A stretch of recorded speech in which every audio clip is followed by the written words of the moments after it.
എന്താടാ കുഴങ്ങിയോ? 460 അടി. സുഹൃത്തുക്കളെ, നമ്മളെ പിന്നെ ഇന്നൊരു ക്ലയൻറ്റ് മോട്ടറിൽ ബോർവെല്ലിൽ വെള്ളം കയറുന്നില്ലാന്ന് വിളിച്ചു. അപ്പോൾ നമ്മൾ ആംബിയറൊക്കെ ചെയ്ത് നോക്കുമ്പോൾ മോട്ടറിന് കംപ്ലയിൻറ്റ് നമ്മൾ ചെക്ക് ചെയ്ത് നോക്കുമ്പോൾ കാണില്ല. അപ്പോൾ പൈപ്പിന് പൊട്ടായിരിക്കും എന്ന് പ്രതീക്ഷിച്ച് കയറ്റിയത് തന്നെയാണ് നമ്മൾ. അപ്പോൾ നോക്കുമ്പോൾ എന്താ കുഴപ്പം കണ്ടേ? ഈ കുറ്റിൻ്റെ മോട്ടറിൻ്റെ ഇവിടെ തന്നെ പൊട്ട്.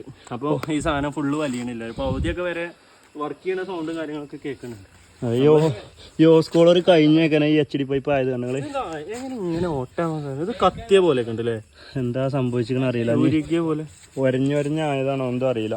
ഏതായാലും മോട്ടർ കഴിഞ്ഞ ഓസ്കോളറിൻ്റെ അപ്പുറത്തായിട്ട് HD പൈപ്പ് ഇത് ഫുള്ള് ഇവിടെ പൊള്ളച്ചിങ്ങാണ്ട് പൊട്ടിപ്പോയിക്കാണ്. അപ്പോൾ ഇങ്ങനെയുള്ള ഉണ്ടാവാനുള്ള കാരണം എന്തായിരിക്കും എല്ലാവരും ഒന്ന് കമൻറ്റ് ചെയ്യാം.